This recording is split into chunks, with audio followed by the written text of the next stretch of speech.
Welcome back once again. एक बार फिर से आप सभी का स्वागत है चैनल के ऊपर। तो आज के इस वीडियो में जैसा कि आपको मालूम है हम बात करने वाले हैं आपका जो बिहार एस्टेट की परीक्षा हुई थी। ठीक है, एस्टेट की जो परीक्षा हुई थी उसके बारे में बात करेंगे। उसका हम यहाँ पर देखने वाले हैं PYQ, जिसके बाद आपको अंदाजा लगेगा कि जो हमने पिछले लेक्चर्स में कहा था वो बातें आपको कितनी सार्थक यहाँ महसूस होंगी एंड उस हिसाब से आपको जो है अपनी आगामी तैयारी करनी चाहिए 2024 के लिए। ठीक है, इस बात को आप ध्यान रखें। वीडियो में जो बातें हम करने वाले हैं उसको देखें, उसको ध्यान से सुने, गौर करें और जो चीजें बताई जा रही हैं उनको अगर आप प्रॉपर्ली फॉलो करेंगे तो आपका यहाँ पर एस्टेट बड़ी ही आसानी से आपको यहाँ पर सॉल्व हो जाएगा सवाल भी, और आपका जो है एस्टेट भी आप बड़ी आसानी से पास कर लेंगे। ठीक है, और ये सब कैसे हो सकता है? ये सब हो सकता है बिल्कुल फ्री ऑफ कॉस्ट। इसके लिए आपको किसी भी प्रकार का किसी को भी पेमेंट करने की जरूरत नहीं है। ठीक है, जैसा कि आपको बताया है एस्टेट के लिए आपको किसी भी प्रकार के कोर्स की आवश्यकता नहीं है। तो अगर आप कोर्स के लिए परेशान हो रहे हैं तो ना होए, खुद ध्यान दीजिए किसके ऊपर, आप ध्यान दीजिए सेल्फ स्टडी के ऊपर। ठीक है, जितना आप स्वयं से अध्ययन करेंगे उतना आपके लिए बेहतर होगा। ठीक है, इसका आप ध्यान रखें। सेल्फ स्टडी सबसे बेस्ट होती है, इसको आप यहाँ पर ध्यान दें। किसी भी और जिस एग्जाम को आप दे रहे हैं उसके लिए सेल्फ स्टडी सफिशिएंट है, इनफ है। ठीक है, जैसे कई सालों पहले क्या होता था कि लूसेट की किताब अगर आप किसी ने अच्छे से कर ली है तो उसको सरकारी नौकरी मिल जाती थी, या जो भी एग्जाम है ग्रुप डी का, भर्ती का जो भी एग्जाम है ना, उसमें उनको सफलता मिल जाती थी। ठीक इसी प्रकार से अगर हम आज की बात करें, ये लूसेंट चेंज होकर आपकी क्या हो चुकी है, ये आपकी NCERT हो चुकी है। और एटलीस्ट आपको बिहार में तो कम से कम ये बड़ी आसानी से आपको जो भर्ती है, जॉब है ना, या फिर एस्टेट की अगर पात्रता की बात करें, ये आपको बड़ी आसानी से दिला सकती है। ठीक है, तो उस जमाने में भी जो लोग लूसेंट छोड़ के यहाँ वहाँ कोर्सेज करते होंगे और पछताते होंगे बाद में, उसी प्रकार से जो NCERT छोड़ के कुछ भी कोर्स कर रहे हैं, हायर स्तर की चीजें पढ़ रहे हैं, उस सबका कोई मतलब नहीं है। यहाँ पर आपको केवल क्या करना है, आपको केवल अपना जो लक्ष्य है उसको यहाँ पर साध्य करना है। ठीक है, आप चाहे तो हमारा भी कोर्स ना करें, कोई जबरदस्ती नहीं है यहाँ पर, आप स्वयं से पढ़ाई बड़ी आसानी से कर सकते हैं। ठीक है, चलिए देखते हैं यहाँ पर NCERT जो है आपका यहाँ पर एक मजबूत आपका जो है बेस बनाएगा, जिसकी आपको आवश्यकता है। आगे आपको PGT में भी यही काम देगा। ठीक है, अभी हम सवालों को देखते हैं। चूंकि देखिए, लेकिन यहाँ पर इस बार जो है आपका सिलेबस थोड़ा सा आपका यहाँ चेंज हुआ है। कह रहे हैं ऑनर्स स्तर की आपको पढ़ाई करनी है। ठीक है, सिलेबस चेंज हुआ है, लेकिन देखिए लास्ट टाइम इन्होंने जो सिलेबस दिया था उस हिसाब से चीजें आपकी एस्टेट में उतनी नहीं पूछी गई थी। अभी आप सवाल देखेंगे आपको समझ में आएगा कंप्लीटली। अगर हमारा एनालिसिस देखेंगे आप कंप्लीटली पेपर का, तो कंप्लीटली ये NCERT बेस्ड था। ठीक है, सारे सवालों के उत्तर कहाँ मिल जाते हैं आपको, सारे सवालों के उत्तर आपको NCERT में मिल जाएगी बड़ी आराम से। और थोड़ा बहुत जो है आपको 10-15 सवालों में अपना जो है कॉमन सेंस वहां पे आपको लगाना पड़ेगा। ठीक है, 100 में से अगर 10-15 में आपको कॉमन सेंस लगाना पड़ रहा है तो इसका मतलब आप ठीक है, अच्छे स्तर पे हैं आप, 80-85 सवाल आपके हाथ में होंगे। ठीक है, तो लास्ट टाइम देखिए, लास्ट टाइम के आंकड़ों की बात करें लगभग 2400 लोगों ने पास किया था।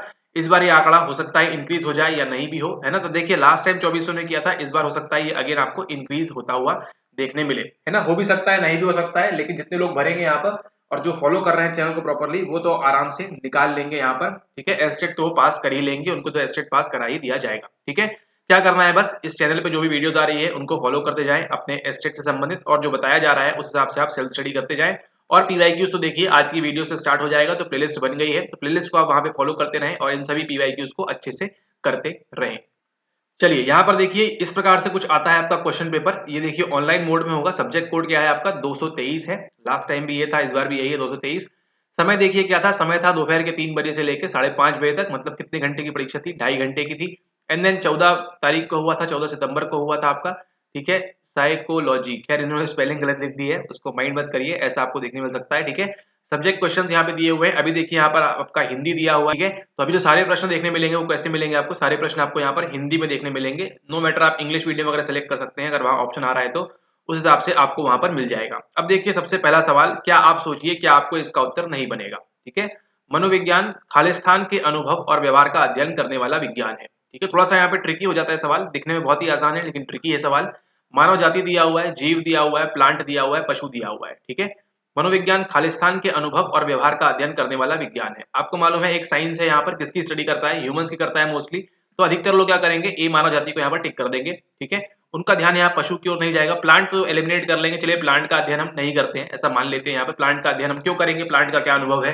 ठीक है, तो यहाँ पे आप दो लोग, मतलब यहाँ पे अधिकतर लोगों ने क्या मार्क किया होगा, अधिकतर लोगों ने यहाँ पे मानव जाति को मार्क कर लेने की संभावना है। लेकिन आपको ध्यान देना है यहाँ पे सही उत्तर क्या है, सही उत्तर यहाँ पर जीव। जीव हम किसको बोलते हैं, जीव हम बोलते हैं आपके ऑर्गेनिज्म को। ठीक है, जो भी ऑर्गेनिज्म है उसके अंदर क्या होता है, ऐसा ऑर्गेनिज्म क्या होता है जो किसी स्टिमुली को रिएक्ट कर सकता है। ठीक है, जो किसी स्टिमुली को रिएक्ट कर सकता है, जिसका एक मॉलिक्यूलर स्ट्रक्चर होता है। ठीक है, उसका एक मतलब केंद्र कोशिका वगैरह वो सब होती है, उसके अंदर सेलुलर होते हैं। ठीक है, सेल्स वगैरह होते हैं तो देखिए आप सबके अंदर यहाँ पे सेल्स होते हैं, ठीक है, इसका आपको ध्यान रखना है। तो यहाँ पे सही उत्तर क्या है, सही उत्तर है आपका यहाँ पे ऑप्शन नंबर बी जीव, ठीक है। यानी इसके अंदर जीव के अंदर देखिए क्या क्या आएगा, ऑर्गेनिज्म के अंदर क्या क्या आएगा, आपकी मानव जाति भी आ जाएगी, ह्यूमंस भी आ जाएंगे और आपके पशु भी आ जाएंगे, एनिमल्स, ठीक है। आपने कितने सारे एग्जांपल्स देखे होंगे एनिमल्स के ऊपर क्या कर रहे हैं, एक्सपेरिमेंट वगैरह कर रहे हैं। आज की बात करें तो भाषा के ऊपर भी देखिए काम चल रहा है काफी ज्यादा, ठीक है, जहाँ पे वो पशुओं के ऊपर भी उनको भाषा सिखाने का प्रयास कर रहे हैं, ठीक है। तो इसका राइट आंसर क्या है, राइट आंसर है इसका ऑप्शन नंबर बी जीव यहाँ पर। और क्यों है वो भी आपको मालूम पड़ गया है। तो इस प्रकार की सिली मिस्टेक, देखिए सवाल अच्छा है, आसान है और इसमें सिली मिस्टेक होने की संभावना बहुत ज्यादा है, ठीक है। हर कोई क्या करेगा, इसको मानव जाति देख के यहाँ पर टिक कर देगा, ठीक है, कि हाँ मनोविज्ञान मानव जाति के अनुभव और व्यवहार का अध्ययन करने वाला विज्ञान है। हो गया सही आंसर और यहाँ पे आपका रॉन्ग आंसर हो जाएगा, ठीक है। इसका आपको ध्यान देना है। चलिए अब दूसरा सवाल देखते हैं, इसको उत्तर देने का प्रयास करिएगा। चलिए ये रहा सवाल, आप सोचिए कि आपसे बन रहा है, मनोविज्ञान में किस परिप्रेक्ष्य को तीसरी शक्ति के रूप में जाना जाता है, ठीक है, थर्ड फोर्स की बात कर रहे हैं, तीसरी शक्ति के रूप में किसको जाना जाता है मनोविज्ञान के अंदर, ये पूछ रहे हैं यहाँ से। मनोविश्लेषण, व्यवहारवाद, व्यवहारवाद दिया है, ठीक है, व्यवहारवाद, संज्ञानात्मक मनोविज्ञान या फिर मानवतावाद। यहाँ पे किसकी बात हो रही है इनमें से, तीसरी शक्ति की, थर्ड फोर्स की। इसका आंसर कहाँ मिलेगा आपको, आंसर मिलेगा आपको एनसीईआरटी के अंदर, बड़ी प्यारी सी एनसीईआरटी है, मिलेगा। अच्छा, और जिन लोगों के पास एनसीईआरटी नहीं है वो नीचे लिंक दी गई हुई है, अगर आप मदद करना चाहते हैं थोड़ी सी इस चैनल की तो उस लिंक से जाके आप जो है यहाँ पर बाय कर सकते हैं, ठीक है। कंप्लीटली ऑप्शनल है, जरूरी नहीं, जबरदस्ती नहीं है, आप सर्च करके भी कर सकते हैं। और लेकिन नीचे लिंक भी दी हुई है, लिंक से जाके आप वो जो है अपनी 11वीं और 12वीं की जो एनसीईआरटी है वहां से उसको आप वहां पे ले सकते हैं अगर आपके पास नहीं है तो, ठीक है। तो यहाँ पे राइट आंसर क्या होगा, राइट आंसर क्या होगा यहाँ पे आपका, मनोविश्लेषण तो नहीं है, व्यवहारवाद भी नहीं है, संज्ञानात्मक मनोविज्ञान भी नहीं है। यहाँ पे राइट आंसर क्या है आपका, मानवतावाद, यानी कि ह्यूमैनिज्म जो है यहाँ पे, इसको हम क्या बोलते हैं, तीसरी शक्ति के रूप में इसको कहा जाता है, ठीक है। और किसने कहा जाता है वो आपको एनसीईआरटी में आई गेस दिया हुआ है, ठीक है। तो ये सवाल क्या आपसे बना, सवाल करिए अपने आप से, नहीं बना तो आपको क्या पढ़नी है, एनसीईआरटी पढ़नी है अच्छे से, ठीक है। ये दो सवाल देख लिए, पहले का उत्तर क्या है आपका जीव है, दूसरे का आपका मानवतावाद है। अब हम चलते हैं तीसरे प्रश्न की ओर। अगला सवाल देखिए, सवाल नंबर 3, वहां योजनाबद्ध तरीके से क्या चल रहा है इसका अवलोकन करने के लिए अपने मन के अंदर झांकना है। अवलोकन मतलब क्या होता है, हमको ऑब्जर्व करना है, ठीक है, अवलोक कर रहे हैं यानी कि ऑब्जर्व कर रहे हैं।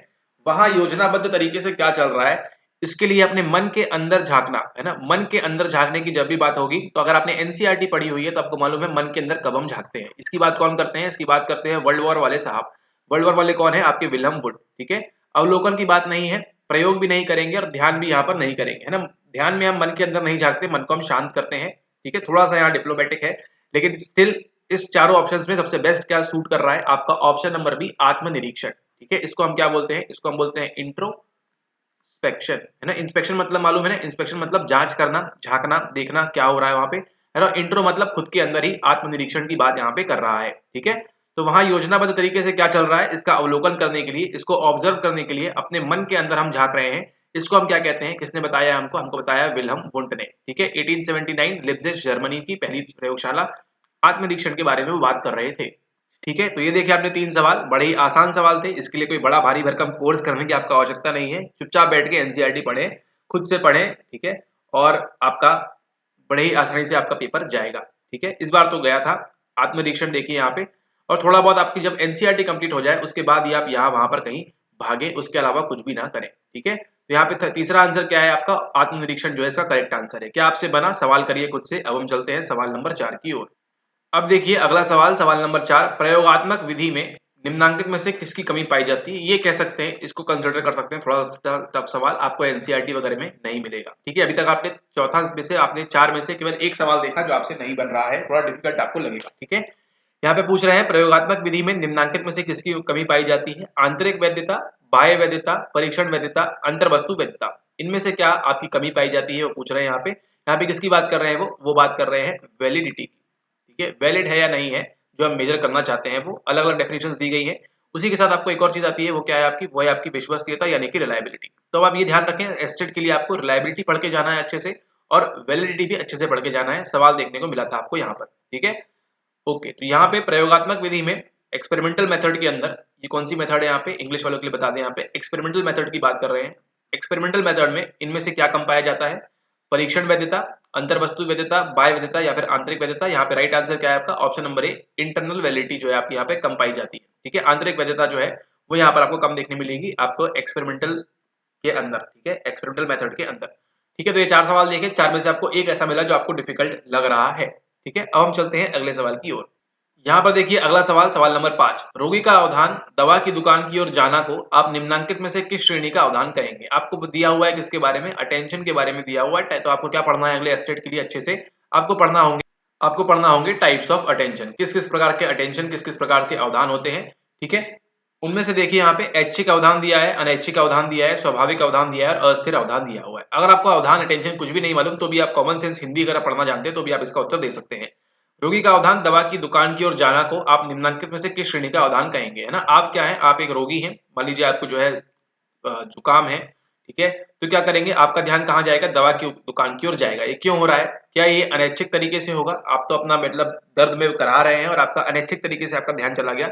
नहीं। कैसे होगा ये? स्वाभाविक अवधान भी नहीं है, ऐसा नहीं है कि हमको रोज रोज होता है। अस्थिर अवधान की बात नहीं है, यहाँ पे किसकी बात है? आपके ऐच्छिक अवधान की, है ना। यहाँ पे कौन सा आपका वॉलेंटरी आपका अटेंशन यहाँ पर जा रहा है। ठीक है, आपकी इच्छा से आप जो है, आपको अगर आपको देखिए, अगर आपको भूख लगी है, अगर आपको भूख लगी है तो ही आपको जो है यहाँ पे आपका ध्यान रोटी की ओर जाएगा या चावल की ओर जाएगा या कहीं और मिठाई की दुकान की ओर जाएगा। ठीक है, लेकिन आपका पेट एकदम भरा हुआ है, जस्ट यहाँ पे एक्सेप्शनल केस की बात नहीं कर रहे हैं, जस्ट एग्जांपल दे रहे हैं। आपका मान लीजिए बहुत पेट भरा हुआ है आपने, ठीक है, आपने 12 रोटियां खाई हैं, है ना, उसके बाद आपने 2 कटोरी चावल खाया है। ठीक है, इतना खाने के बाद आपका ध्यान अवधान खाने की तरफ नहीं जाएगा, है ना, उतना खास नहीं जाएगा आपके पास। तो यही बात यहाँ पे हो रही है। तो यहाँ पे वॉलेंटरी आपका एक्शन अटेंशन नहीं जाएगा, लेकिन आप क्या है, आप रोग में है ना, आपको जो है दर्द वगैरह हो रहा है तो दवा की दुकान की ओर आपका जो अटेंशन जाएगा वो क्या है? वो आपका ऐच्छिक अवधान होगा। ठीक है, तो ये देखिए आपने 5 सवाल, 5 में से आपको कितने डिफिकल्ट मिले? केवल अभी तक 1 डिफिकल्ट मिला आपको। ठीक है, और ये सभी सवाल 4 के 4 सवाल कहाँ से सॉल्व कर सकते हैं? आप इजीली आप अपनी एनसीईआरटी से सॉल्व कर सकते हैं। ठीक है, ध्यान दीजिएगा इस बात को। एनसीईआरटी मतलब पढ़ना नहीं है ना, कथा वस्तु ये है कि आपको केवल औपचारिकता पूरी नहीं करनी है, वहां पे आपको अच्छे तरीके से एनसीईआरटी की प्रत्येक लाइन को गूढ़ रूप से वहां पे आपको समझना होगा, उसको आपको वहां पे प्रयत्न करते हुए अच्छे से समझना होगा और पढ़ना होगा। अब यहाँ देखिए अगला सवाल, सवाल नंबर 6। धारणा का क्या अर्थ है? खालिस्तान, निकटता, अच्छा चित्र, सामान्य नियति, समानता। थोड़ा सा इंग्लिश में नहीं है यहाँ पे, इन्होंने क्या दिया है इसका आंसर? इसका आंसर बोल रहे हैं यहाँ पे निकटता के बारे में। ठीक है, तो धारणा का अर्थ क्या है, कहाँ मिलेगा आपको? ये मिलेगा आपको एनसीईआरटी की चैप्टर नंबर 5 में। सेम सवाल आपको नहीं मिलेगा, लेकिन हाँ उसी प्रकार की कुछ बात कर रहे हैं आपके धारणा से संबंधित। ठीक है, यहाँ पे बात कर रहे हैं आपके सेंसेशन, अटेंशन, परसेप्शन में, वहीं आपको गेस्टाल्ट भी देखने मिलेगा। ये था आपका सवाल नंबर 6। ठीक है, अब यहाँ पर देखते हैं सवाल नंबर 7 की हम बात करेंगे। मनोविज्ञान की शाखा यानी कि मनोविज्ञान की कोई ऐसी ब्रांच के बारे में बात कर रहे हैं। लोगों के परिपक्व होने के साथ उनमें होने वाली विशेषताओं में बदलाव पर ध्यान देती है। मतलब बच्चे क्या कर रहे हैं? बच्चे धीरे धीरे मैच्योर हो रहे हैं। ठीक है, तो यहाँ पे बात कर रहे हैं ऐसी मनोविज्ञान की ऐसी कौन सी शाखा है जो लोगों के परिपक्व होने यानी आप मैच्योर हो रहे हैं थोड़ा थोड़ा, उसके साथ साथ क्या हो रहे हैं? आपके विशेषताओं में बदलाव पर ध्यान केंद्रित करती है। तो क्या व्यवहारवाद करता है ऐसा? व्यवहारवाद नहीं करता। क्या मानवतावादी करते हैं? नहीं। और नहीं यहाँ पे मनोगत्यात्मक साइकोडायनेमिक अप्रोच करती है। कौन से करेंगे यहाँ पे?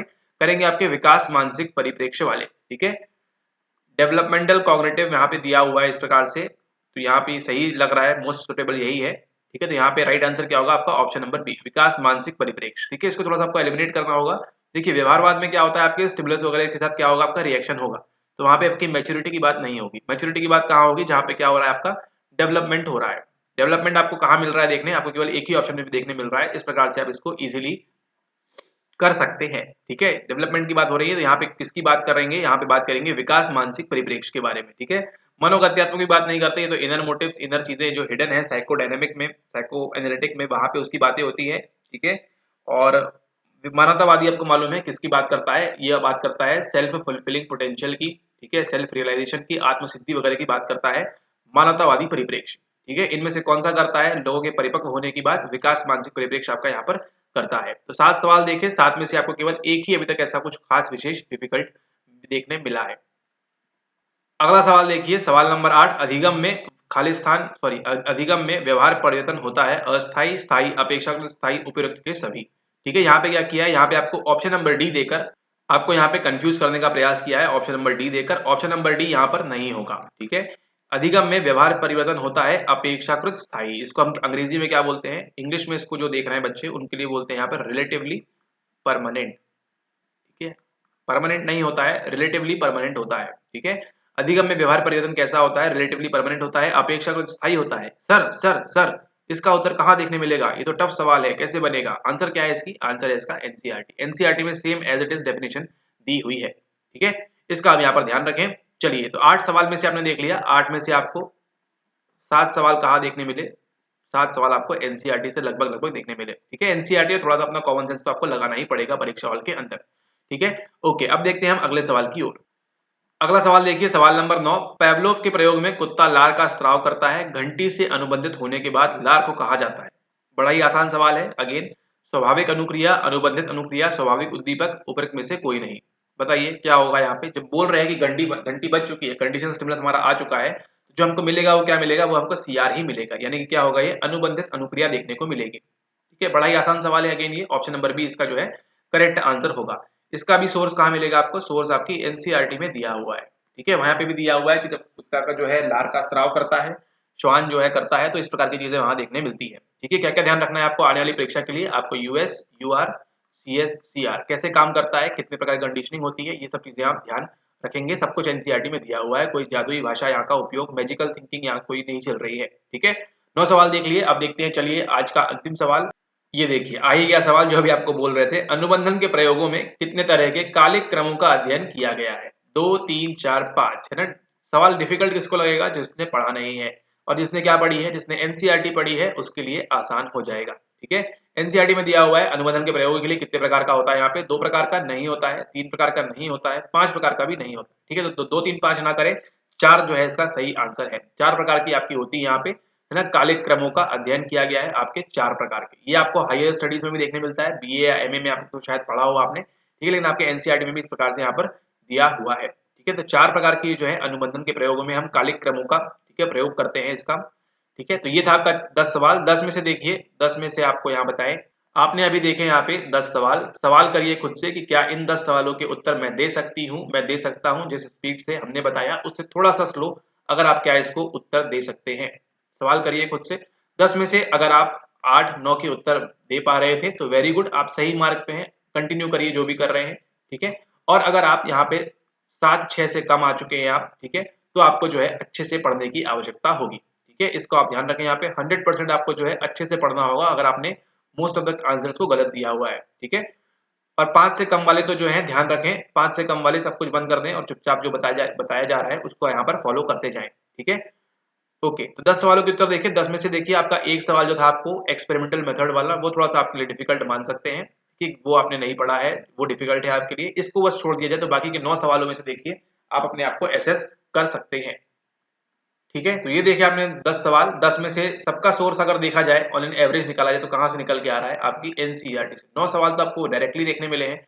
एक सवाल भी अगर ढूंढा जाएगा, उसको देखा नहीं है अभी सेकंड चैप्टर में, तो वहां भी आपको मिल जाएगा। मे भी शायद दिया हो वहां पे, एग्जैक्टली ध्यान नहीं आ रहा है। तो एनसीईआरटी देखिए, आपको पूरा का पूरा आपका जो एस्टेट के 10 सवाल थे, कहाँ से थे आपके, कंप्लीटली एनसीईआरटी से थे। तो क्या आपको और कुछ पढ़ना है क्या? नहीं सर। क्या आपको कोई कोर्स ज्वाइन करना है क्या, चाहे वो हमारा ही क्यों ना हो? एस्टेट के बस बोल रहे हैं, ठीक है? नहीं सर। ठीक है, तो ये सब चीजें आपको ध्यान रखनी है। एनसीईआरटी बेस्ड आप पढ़ाई करेंगे तो देखिए आपको पीवाईक्यूज के आपने देख लिए सवाल सॉल्व कर लिए हैं 10 अभी के अभी। ठीक है, अभी के अभी 10 सवाल सॉल्व कर लिए हैं, इनको आप नोट डाउन करें, इनको देखें, कॉपी में लिखे अपने क्या सवाल थे, क्या उत्तर थे, सर ने क्या बताया था।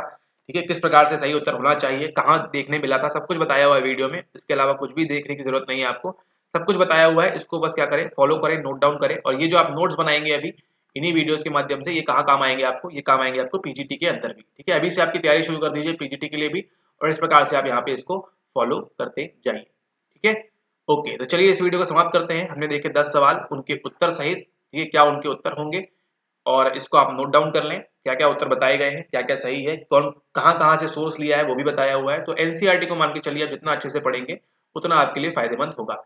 इस बार का पेपर देखिए, हो सकता है मे बी एस्टेट का आपका थोड़ा सा डिफिकल्ट कर दें, थोड़ा सा डिफिकल्ट, क्योंकि अभी अपने 10 सवाल से आपको अंदाजा लग गया होगा किस प्रकार के सवाल आए थे। ठीक है, कुछ बड़े भारी सवाल नहीं आए थे, कोई भी ट्रिकी सवाल एक हाथ को छोड़ के नहीं था। अधिकतर सवाल आपके जो थे फैक्चुअल बेस्ड थे, आपको बड़ी आसानी से सॉल्व हो जाएंगे। ठीक है, लेकिन इस बार जो एस्टेट 24 में होने वाला है, इसके लिए सिलेबस उन्होंने अपडेट किया है, तो थोड़ा सा आपको क्या रहना है, और अलर्ट रहना है और एक्टिव रहना है। ठीक है, आपको मेन फोकस क्या करना है, मेन फोकस आपको ये करना है कि 100% मेरे जो है, 100% जो है मेरे एनसीईआरटी के सवाल गलत ना हो। ठीक है, एनसीईआरटी के सवाल गलत ना हो, इसका आपको ध्यान रखना है। बाकी जो नया चीजें आएंगी वो देखिए, वो सबकी गलत होंगी। ठीक है, वो सबकी गलत होंगी जो नई चीजें आएंगी, क्योंकि किसी ने भी वो नहीं पढ़ा होगा, या पढ़ा होगा तो बहुत कम लोगों ने पढ़ा होगा, 10-5% लोगों ने पढ़ा होगा। ठीक है, अधिकतर लोग क्या पढ़ेंगे, अधिकतर लोग फोकस करेंगे एनसीईआरटी के ऊपर, क्योंकि हमें इतनी बार बता दिया है एनसीईआरटी के ऊपर फोकस करना है। तो अधिकतर लोग क्या पढ़ेंगे, एनसीईआरटी पढ़ेंगे। तो आपको भी ट्राई करना है कि एनसीईआरटी के सवाल जो है आपका बिल्कुल किसी कीमत पर, दुनिया यहाँ की वहाँ हो जाए, आपका एनसीईआरटी का सवाल आपका गलत नहीं होना चाहिए, ठीक है। इसका आप ध्यान रखें। 75 जो है आपका क्वालिफाइंग मार्क्स है आपके अनरिजर्व के लिए।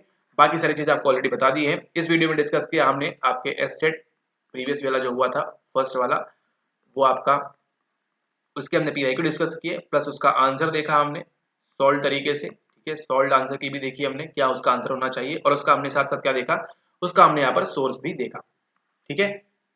तो ये सारी चीजों को आप फॉलो करें। इसी के साथ अगर आप हमारा एनसीईआरटी कोर्स जो है फाउंडेशन कोर्स अगर आप ज्वाइन करना चाहते हैं, कोई जबरदस्ती नहीं है यहाँ पे, अगर आपको लगता है लेना चाहिए तो आप लें, किसी भी प्रकार की जबरदस्ती नहीं है यहाँ पे, ठीक है। आपकी इच्छा से है ना, आपका भी ऐच्छिक अवधान होना चाहिए यहाँ पे, अनैच्छिक अवधान नहीं होना चाहिए, ठीक है। आपकी इच्छा है। फाउंडेशन कोर्स की प्राइस है जो आपका 2500 रुपए है, वैलिड रहेगा आपके पीजीटी अगस्त तक, ठीक है। पीजीटी अगस्त में जब बोलेगा तब तक के लिए आपका वैलिड रहेगा। सारी चीजें उसमें आपको मिलती जाएगी, समय अनुसार मिलेंगी। ऐसा नहीं आपने ज्वाइन किया आप बोलेंगे सर ये सब हमको प्रोवाइड कर दीजिए, जैसा सबको मिलेगा वहां पर सबके साथ जो व्यवहार होगा उसी के साथ आपका रिलेटिवली परमानेंट बिहेवियर आपके साथ भी वहां पर किया जाएगा, ठीक है। जो सबको ग्रुप में दिया जाएगा वही आपको मिलेगा, आपको केवल उसको फॉलो करना है अच्छे से, उसको रिलीजियसली आपको फॉलो करना है, ठीक है।